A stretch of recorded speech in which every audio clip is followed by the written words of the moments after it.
Do you have a tough challenge with your supply chain or logistics? Loguru is the intelligent partner that works globally with manufacturers, retailers, and logistics businesses. We help our customers define, buy, and safely implement solutions across the supply chain. If you want a more sustainable future for your supply chain, visit loguru.co.uk. Complete end-to-end satisfaction guaranteed. Coming up in this episode. I think I experienced about 250 rocket attacks in the time I was there, including a direct hit on my accommodation. And whilst at the time you sort of got on with it, that was a real challenge. And actually, I think that's when my own personal leadership was challenged the most. The Logistics Collective podcast is a series focused on the logistics industry, where there are many incredible stories to be told. We'll be speaking with those who've worked and are working within the industry today. What have been their experiences, good and bad, since joining, and would they recommend a career in the industry to others? Here's your host, Malcolm Pope. Hello and welcome to our next edition of Logistics Collective, the podcast. And today I've got a true high flyer with me. Somebody that has led logistics operations in the most extreme environments, and somebody that now has an absolute abiding interest in terms of helping organisations really achieve gender balance, amongst other things. Somebody that I've just found out is studying for a doctorate. I'd like to introduce you to a wonderful woman called Debs Wright, who is founder and director of RYHALL Leadership and spent 23 years in the Royal Air Force, culminating with the role of Chief of Staff, which is all about driving RAF-wide culture and behavioural change. She's also been Officer Commanding 85th Expeditionary Logistics Wing, and she's been in operational deployments in such really pleasant and safe locations like the Balkans, Iraq and Afghanistan. So could I offer the warmest welcome to Debs Wright? It is lovely to be here. Thank you for inviting me to coming along. How are you today? I'm very well, thank you. Yes, I've had a bit of a break before this week and I feel quite refreshed and energised today. Did you go anywhere special? I stayed at home because I'm still sort of settling into my new home, but it was just nice to have a bit of a break with my husband and not have to work. Staycations are good, actually, I think. You know, yes. None of the fuss and nonsense of packing. Take your time to do what we all don't do, which is actually go and understand the world around us. So, my first question to you is, now I think you are a superhero, but if you were choosing which superhero you wanted to be, what superhero, well, let's say what superhero gift would you like? What would it be? Gosh, superhero gift. It's very easy to go, isn't it? Sort of with the being invisible or being able to fly. I think I would stick with being able to understand people. I think that's where I find my life's interest goes. And actually, I'd love it if I could just intuitively understand where everyone else is coming from as I'm talking to them and going about my business. Is it mind reading, or is it, sort of non-verbal communication and the observations around that? Is it? I think it's mind reading. I think it's emotions reading. I think I would love to be able to just be able to, I suppose it's the be an empath, to be able to detect people's emotions before they've spoken, before they've shown them themselves. Now I'm going to give myself up as a Star Trek fanatic next, but there we go. You need to be an empath. You need to be Troy on Star Trek The Next Generation, but there we go. Need to be, yes. Could you tell us a little bit more about what you do now, and maybe let's do a little bit of the sort of flying around bit and logistics and all of that as well, if you'd be so kind. It'd be lovely if you could do that. But how have you ended up with RYHALL Leadership? What's your motivation behind that? So RYHALL Leadership came about after I'd chosen to leave the Royal Air Force. So yeah, I will talk about my first 23-year career in a moment. And I set up RYHALL Leadership October last year. So it's very much my nascent sort of developing career. At the moment, what I do is I coach women one-to-one. They are leaders in large organisations right on the cusp of promotion to the next level, potentially going to go to the board. And they're individuals who are just torn between sandwich generations of kids and parents having dedicated decades to work, and they just need that space, that confidential area to download and think about themselves, develop their leadership, because quite often they find that their expertise that's got them promoted isn't quite what's needed for the next step up. And so with me, I can help them really look at their own leadership and develop it so that they actually stay in work and progress, rather than quite often feel as if it's just too much and leave the workplace, or say, right, I'll just take my foot off the career pedal. And I suppose what I'm wanting to do over time is to develop that. So it's not just one-to-one coaching. I want to create a whole community of women who can support one another and really focus on how we can keep women in organisations. And that passion of mine's just come from working in an organisation like the Royal Air Force that was wonderful in so many ways, but was incredibly male-dominated. And it just made me realise actually the power of getting people together for shared experiences, to realise that quite often barriers that you experience, you've internalised them, but they are there for a reason. And once you know that you've got a name for them, you can actually start to address them and break them down. And so that's why I came into in coaching one-to-one.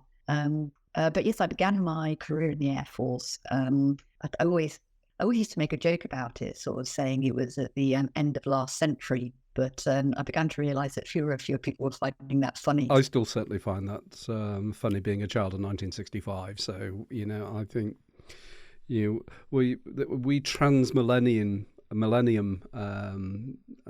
generations are interesting. It's not just across a century, it's across a millennium. Although, to be fair, the measure is arbitrary. Before we sort of go back in the time machine, you said something really interesting there. And for me, I guess I have meritocracy in my own mind and what is right and good for the organisation. And I try, as a small business leader, I have a very, very balanced team that supports me. And I actually try to be blind as far as, this sounds like a nonsense, blind but cognizant, in terms of gender, etc. So, but the thing that really sort of chimed with me in terms of what you've said is women that are looking to get to that next level. Perhaps it's into C-suite, and you felt that there's a missing element, or there's something there that's needed. What does that tend to be? It does tend to vary from person to person, because I think when you get to that level, actually, you sort of do know how the system operates. You generally do know your own strengths and weaknesses. You've got a lot of insight into the organisation,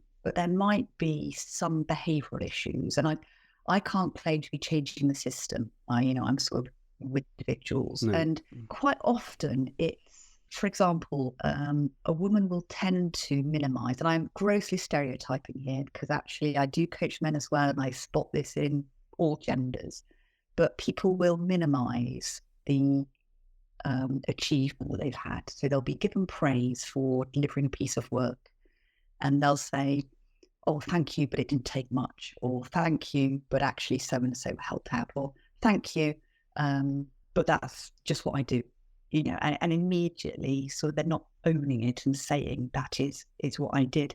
And so sometimes I just work with people to actually stop after thank you, or to say thank you, and I must let you know that so-and-so was a contributing factor, or thank you, and I found it took up this much time. So minimising is one thing that I work with people on, and claiming an achievement. I do find quite often that women don't claim their own achievement. They quite often have a bit of an ambivalent relationship with the word ambition. And so working with them to actually recognise that ambition it's a way of them reaching their potential to do good in the world, rather than it being something that's got a number of negative connotations to it, which could be you've got to be very egotistical, or you've got to be very pushy. And so sort of trying to dilute some of that either or thinking. And those are just two examples of sort of behaviours I think need to change. The one that I find really fascinating, though, is particularly in large organisations where individuals have become experts in a particular area and they've been promoted because they're experts. And then suddenly, when you're looking at that step to C-suite or just below, you've got to become more of a generalist. And you've got to be able to step away from being an expert in everything that you've known. And that, I think, is quite a challenge for a lot of people. And again, I look at it from a gender perspective, but I recognise not just gender. But women in particular do tend to get promoted for being experts and then are held back from actually being that generalist who can lead expert teams. And I find that very rewarding. For me, it's a difference from tactical and operational leadership to strategic leadership, and helping women consciously recognise that change in style and becoming familiar and comfortable with it is hugely rewarding, because actually that's when their real potential can get unlocked. As a man, I'm hugely supportive in terms of we need as many inspiring leaders as we can possibly put our hands on. And if people are doing and beginning to knock down barriers, and I think the biggest thing that I've seen working with, I work with numbers of operational leaders who have been women, and they, in general, in my view, and I've said it consistently before, have been the best operational leaders I have worked with. But where I pick upon, which is an echo of what you've said, is that there's a self-doubt. There's sort of like a slight imposter syndrome within that. And for me, we need people that don't have that little nagging self-doubt. I think to be humble, that's sort of been interesting with the work that my business has done in the Middle East. They value humility beyond anything else. And I think humility is a lovely quality to have, and you have to have real strength to have humility in the constructive and positive sense I believe it's intended in there. But you can overcook it, and I think that I've had to encourage colleagues in the past to say, look, I think you're the most brilliant person at what you do. Yeah. Yep. I definitely recognise that, and that quite often working with why someone feels a bit of an imposter is really helpful, whether it's that they have a bit of perfectionism in their minds, so actually they're not doing everything. Or quite often there's just a voice in their head that protected them when they were younger, but actually they need to just recognise it's not helpful. And that's a lot of what I do, is get people to look at their own behaviours, go, well, is that serving me well now? It might well have served me well 5, 10, 15 years ago. And that raising of awareness around the internal voices in the head can do so well in terms of recognising that imposter phenomena and then working with it to then actually move away from it. It's a powerful journey. But yeah, I've got to be honest, I recognise it in all genders. I've recently worked with a group of individuals who've all been promoted, and that moving upwards can get a lot of us looking internally and going, oh, did I get hit by luck? And it's like the evidence of no, you didn't. I think, people misunderstand. We don't hand out too many awards for second prize. Yep. To get onto a shortlist is an incredible achievement, and you then come to nuances quite often in terms of choice, and it's quite often to win a role is quite often minor elements. You've got two great candidates. How do you actually make that choice? But it's more in terms of the day-to-day confidence. Winning a role is a tiny part of that role, and it's how do you actually survive and prosper in that environment. Yeah. So I think what you're doing is fascinating, but I'm going to be insistent because I'm sure the listeners would want to know a little bit more about Debs. And so, where were you born and where did you grow up? So I come from a military family. Okay. Yes, I actually was the last generation in about 160 years of people serving in the military. Wow. So my father was in the Royal Air Force, as was his dad before him. So I was actually born at RAF Halton Hospital, which is no longer exists, but is in Aylesbury.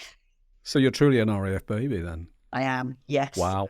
I travelled around with my dad. So whenever So anyone... you weren't born with the flying jacket and the moustache and... Oh, no, that's awful of me.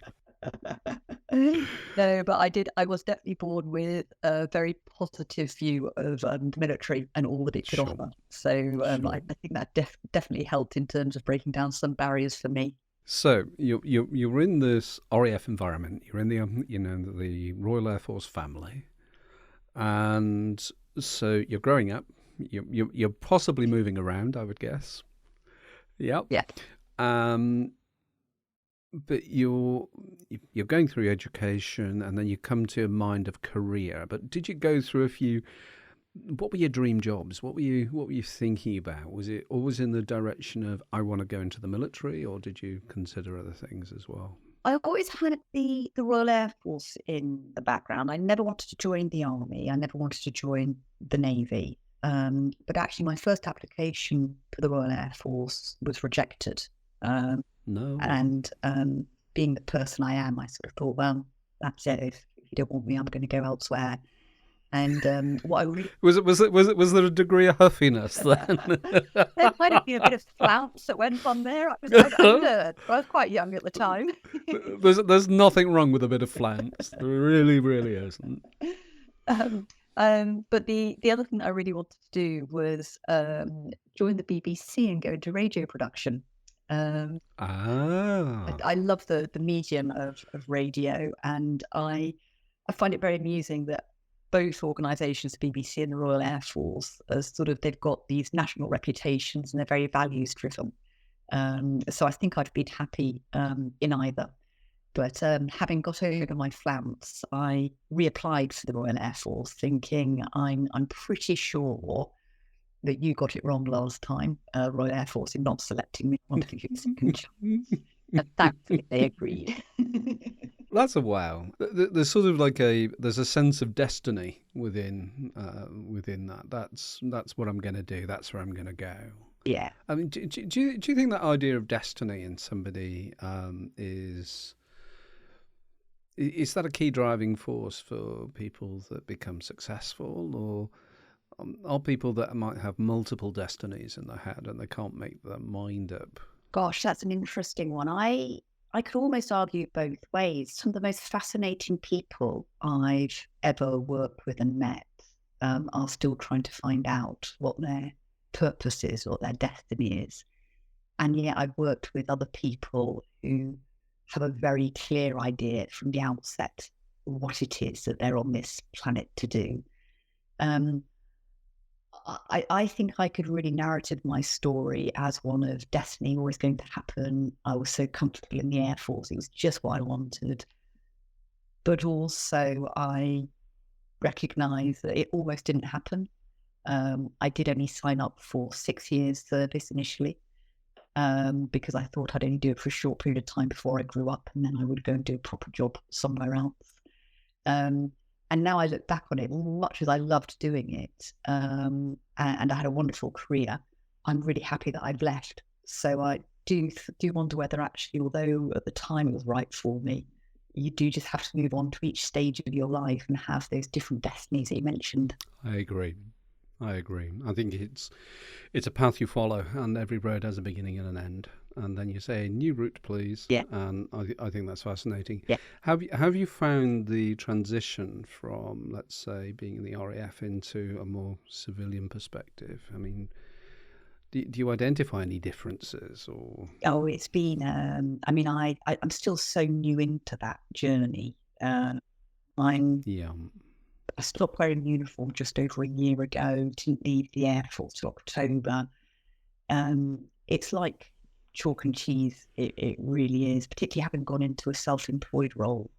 And I think it's going to be an ongoing journey for quite some time. Someone did say to me it takes a couple of years to metaphorically take the uniform off, even when you're not wearing it. Is it that you're sort of walking around Waitrose and wondering why people aren't saluting you? Is it that sort of a feeling? I think there's something about military service that it just gets into your blood. It gets to your soul in a way that you don't want to lose that. And I suppose that's the thing, actually, is getting comfortable with saying former Royal Air Force officer. Although I do still catch myself sort of talking about the RAF and we. Although I did have a networking meeting the other day where for the first time I didn't introduce myself as former Royal Air Force. So I thought that was sort of a step forward in my transition. So before going into the RAF, I mean, obviously there was school, was there college or university? Or... Yes, I went to university after A-levels and studied medieval and modern history, which was... I mean, it was a subject I enjoyed at the time, but I must admit, I don't know that I put too much time and effort into actually getting my degree. I think I've come to academic learning later on in life with the way that I really enjoy it, rather than just this is the next stage that I'm expected to go to. I think the greatest and the best learning is that you can do by wandering around and allowing you to learn almost in a natural way.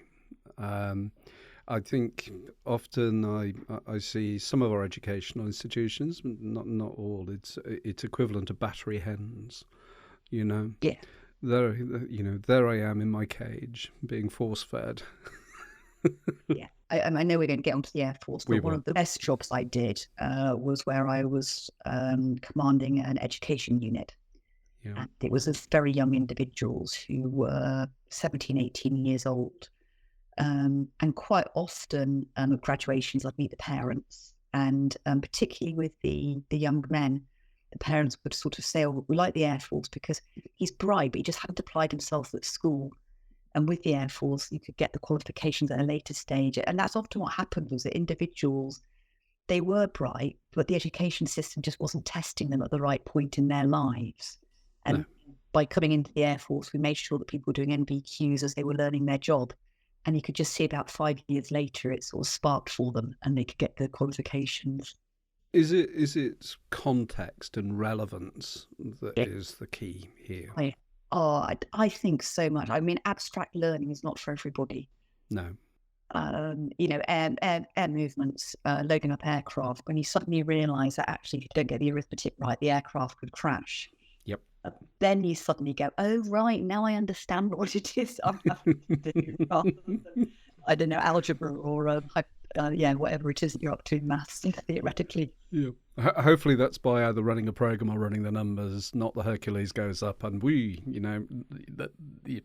preventative rather than reactionary. Yeah, I think be a good idea, but no, I think we need to avoid my slight passion for disaster movies, really. But so you made, by one slight diversion, you went into the RAF, and so we start then. The clock starts on your wonderful 23 career there. I mean, could you give us a brief sort of run through of that? I mean, it's so difficult to do. I mean, I talk too much.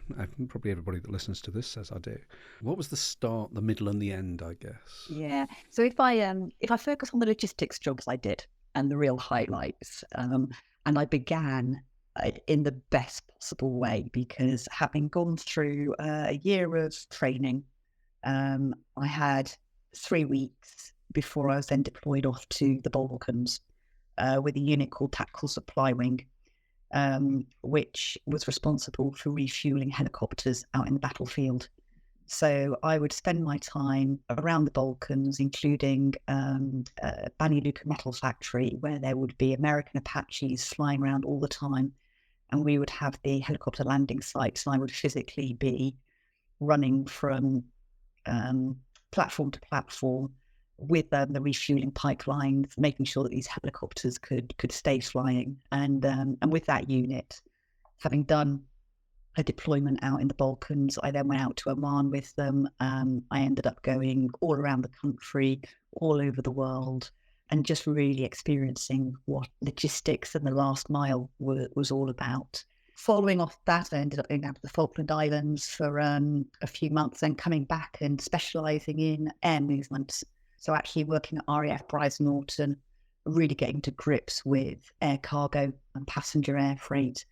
And that ended up with me going and living in Germany for a couple of years and helping the army deploy out to Afghanistan and Iraq, rather than coming back to the UK to deploy, actually getting them loaded up in Germany so that all of their equipment and air units could not just deploy out to operations, but do the bull-womps so that we weren't relying on the same people constantly out in theatre. So that was an amazing job as well.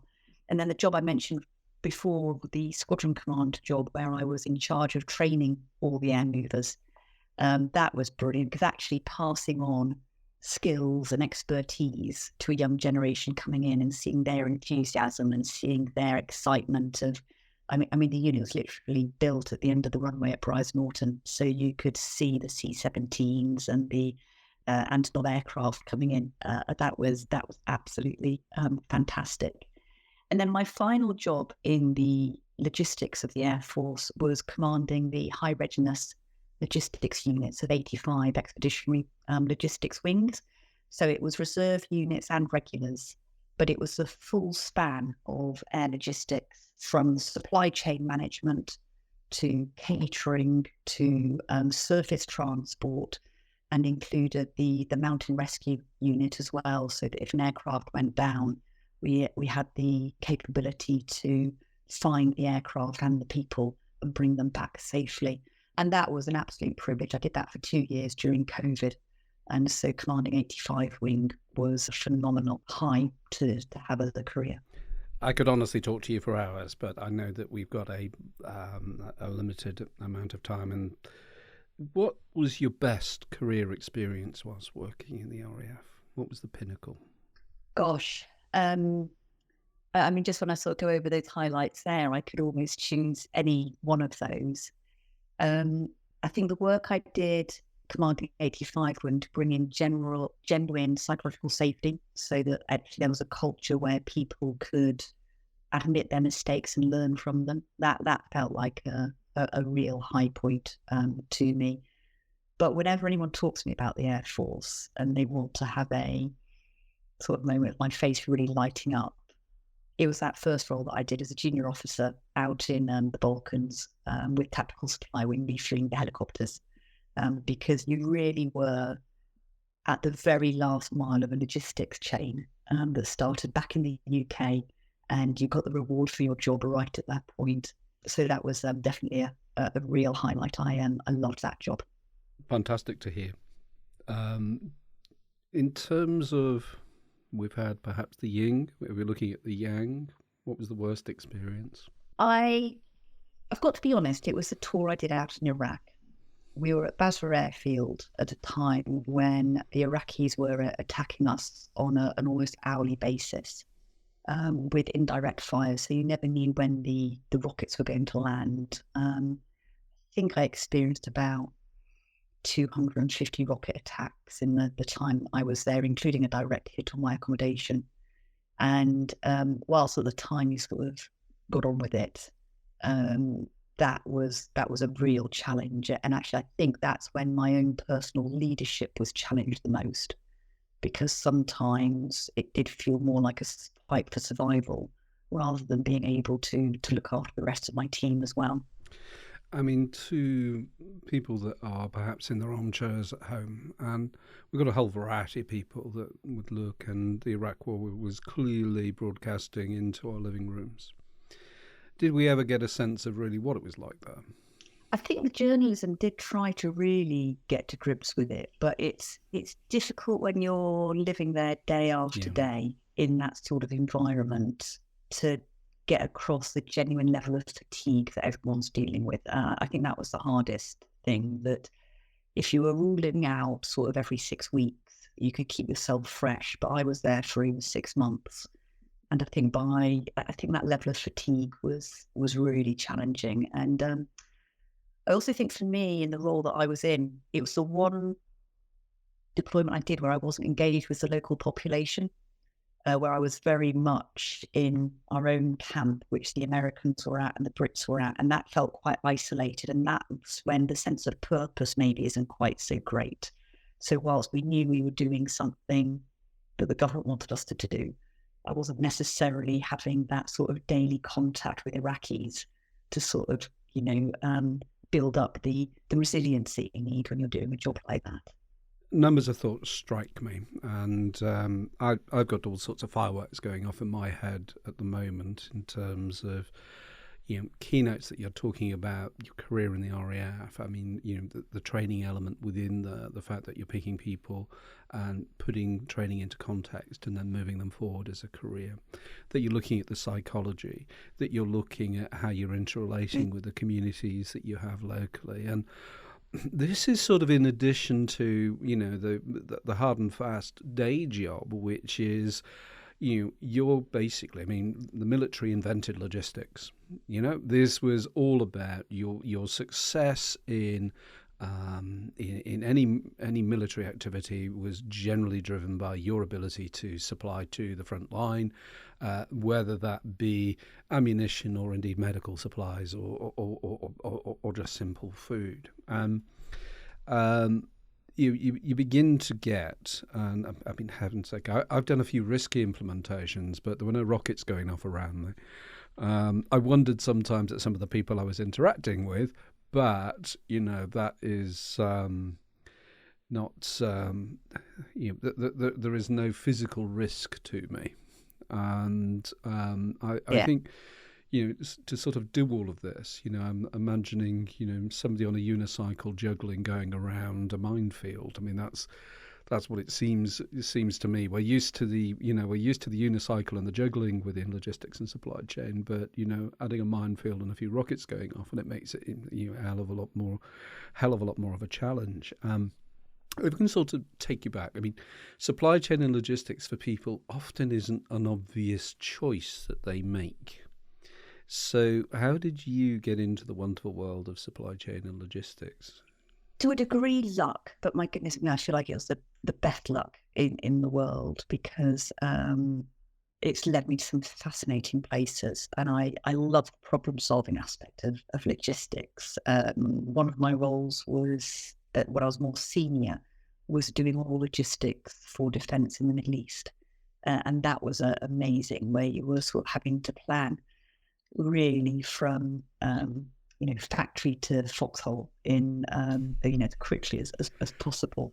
That is just fantastic, because and having worked in the food industry, we talk about from field to fork, but from factory to foxhole, I think, wow, okay, I've learned something new. Thank you. And I used to joke with the Africa team, because they would always say that, we all ran on rails in the Middle East because we'd been there for so long, but actually we all had exactly the same problems when it came to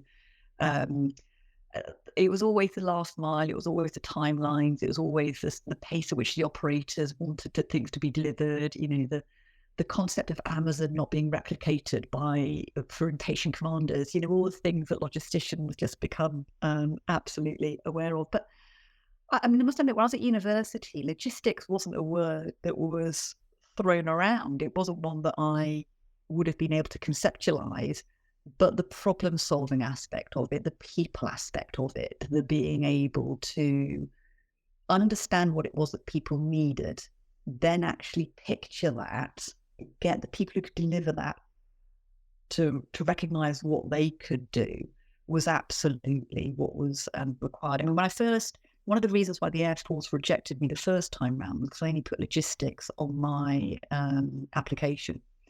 And the individual who debriefed me very glibly said, by the time you join, it'll be civilianized. So the fact that it's still not civilianized, and actually logistics in the Air Force has become more and more noticed. It has across defence, the whole line of amateurs deal in tactics, but professionals deal in logistics has become more and more true. And I think that just goes to show how important it is. And I was just so delighted that when I did apply a second time, that I ended up specialising in logistics. What do you wish you would have known at the start of your career? Yeah, you sort of know now, but you didn't then. And would it have changed anything? There's probably quite a lot actually that I could put onto that. I think what I would just most probably say is that logistics is a continual conversation rather than thinking I've got to come up with the solution to this problem immediately and feel all the pressure of that. I would most probably take that pressure off and say, let's just keep this conversation going and realizing that actually everybody's quite interested in getting the right result. Let's make it a conversation that everybody's involved in. I think I most probably did that instinctively. So I don't know that it would change much of what I did, but I'd most probably have wanted to have been more conscious about that was the way I operated and let people know so that it was expected rather than just something that was done by instinct. Really good answer. But the truthful answer always is a good answer. So what's one lesson your job in the RAF taught you that you think everyone should learn at some point in their life? Gosh, I think I learned. So maybe that's it, actually. Maybe it is that you never learn everything, that you just keep learning. That's very true. I'd hate the thought if we did. Yeah. Yeah. As a child, I was always the one where I didn't want the journey to end. I used to kick off, whether it was a bus ride, a train ride, or a ride in a car. It was, no, please, I want to continue, which used to cause my parents much degree of unhappiness, you know. Yes, I do remember sadly wearing an anorak at that time, probably being about the age of 3. You know, my mum would just gently pull my hair in order to be able to encourage me to, come on, move, you need to get off, this is our stop.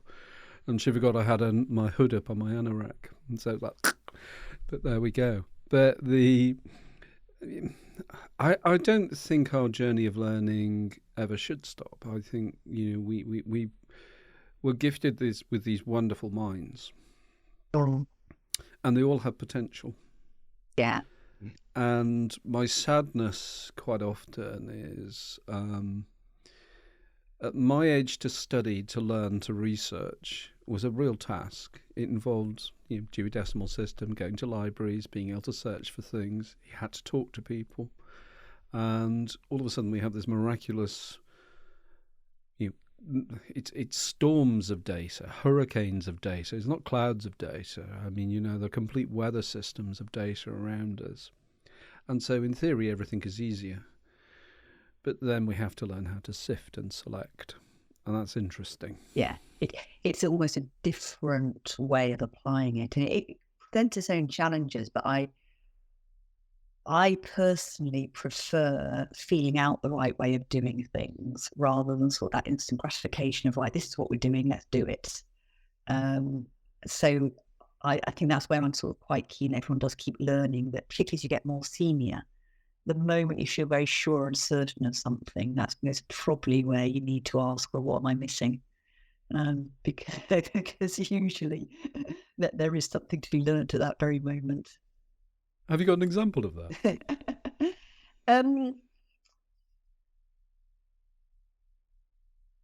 I think there's probably in trying to change the culture. A lot of my last role in the Air Force was looking at cultural change and behavioural change rather than logistics per se. Although a lot of the problems were very similar in terms of sort of mindsets. And people got it absolutely fixed in their head that it was all about recruitment.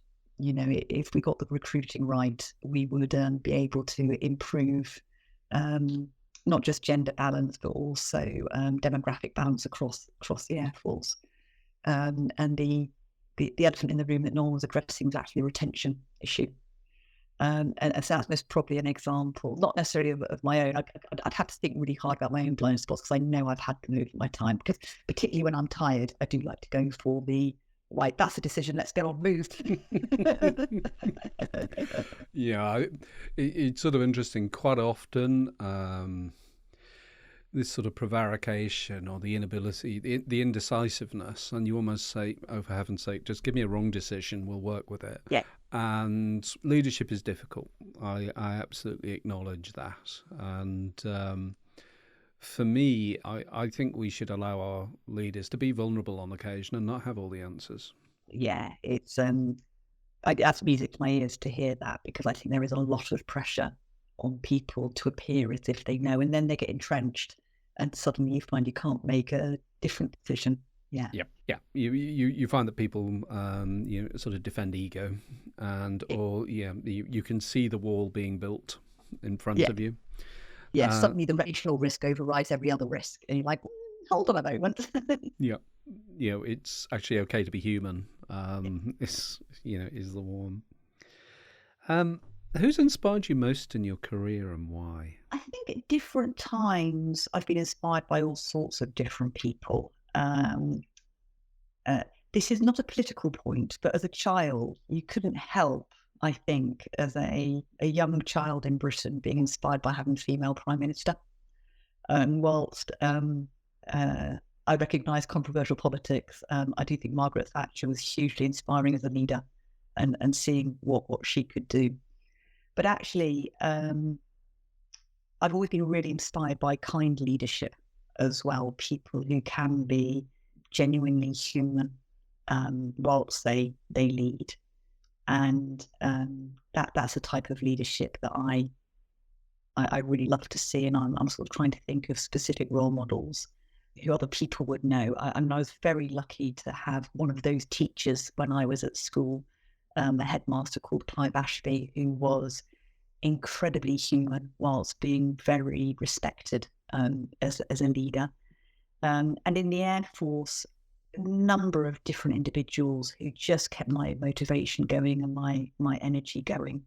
And all of them were most probably flawed heroes. I recognise that not everyone's able to be perfect all the time. But I've also been really massively inspired by sporting stars as well. So someone like Paula Radcliffe, who had just her determination, her tenacity, even when things weren't going right, to keep going. And that type of person always inspires me as well. I mean, to have our first female prime minister, I realise, for some people that can be divisive, but I think most people would agree that the effort put in and the homework being done, and whether or not you agreed or disagreed, pretty much, as she said, so shall you got, and that to me would be a refreshing change to perhaps what we experience now. And as a young girl, it just made me think that I could be anything.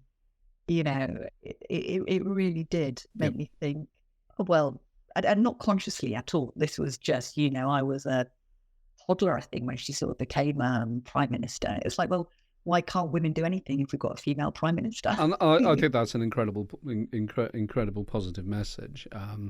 There possibly is a case to answer in terms of her own promotion of the female role within leadership and governments, because I think I think she preferred the company of men generally. And in terms of her leadership, I now recognise that actually she was either comfortable or masking as a man fundamentally. So I would pull some part of that to pieces, at this stage in my life. But it is interesting because we're the product of the society that is around us, and so I always think this is the duality, and what we don't, let's say as an electorate, we don't take our own responsibility to actually be interested, to get ourselves informed, and to make better judgments.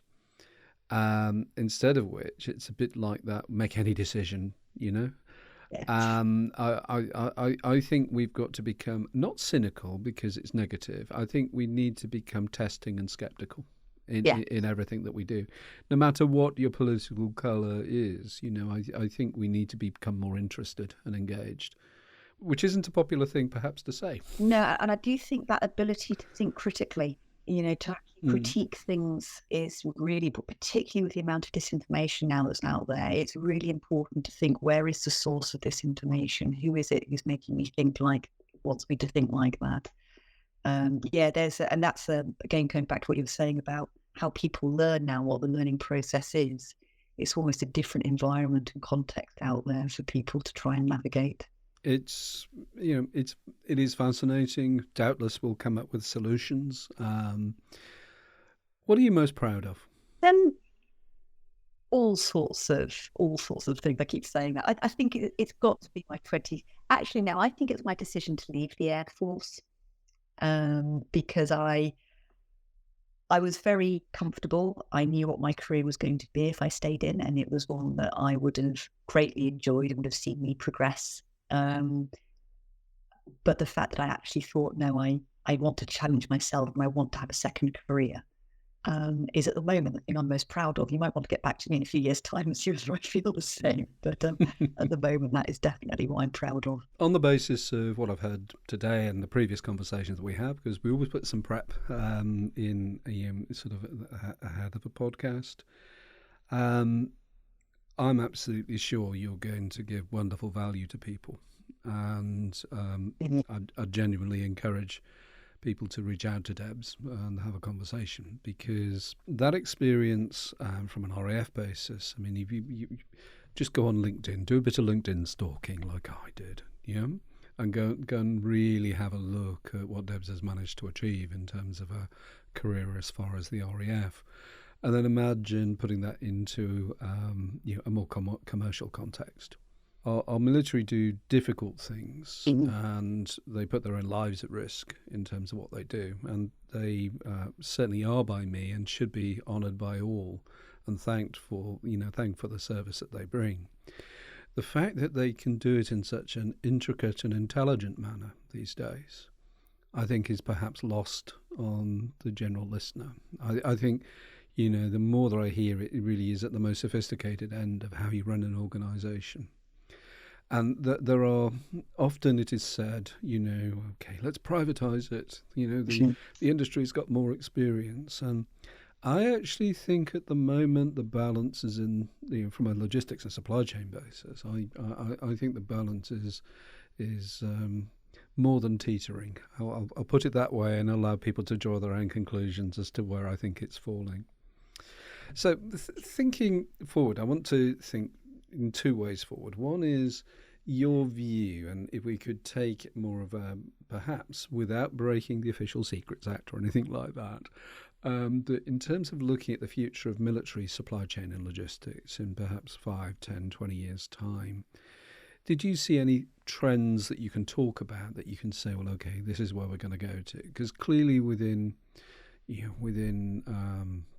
more civilian logistics, there are some key trends within there. Are they sort of echoed within military logistics as you see it, or are they amplified? I think they're definitely echoed, and I think the military is trying to learn more and more from industry and the civilian sector in a way that I think is becoming more joined up and natural, which is only helpful, I think, from both aspects. I think that's most probably the greatest trend that I saw by the time I left, was actually this general partnership between industry and the military. I think that was developing definitely sort of in terms of the factory side and nearer to the factory side of military logistics. I think the other trend, though, that I would recognise is that the foxhole part, the last mile, is actually more and more focused on military. I think that is where the vast majority of the military expertise comes into its own. So whether that's trying to get munitions out to the Middle East and store them, in the very, very hot heat out there, or whether it's things like the cool chain for blood, to get that to the very front line in a way that is still fit for use and fit for purpose. I think that last mile will always stay military, and is most probably where the focus of military and operational logistics will be for quite some time. But anything behind that first mile, I think partnership with industry is definitely the trend that is going to keep developing. Thank you so much. I mean, we're sort of drawing to the end of the interview, which I've enjoyed greatly, Debs, and thank you. I often concern myself about the use of risk management in pretty much everything that I do, really as a business. It's always been absolutely key. Is that the same within, let's say, the RAF for what you do? It must be magnified, surely, in terms of the way that you're looking at how you achieve something.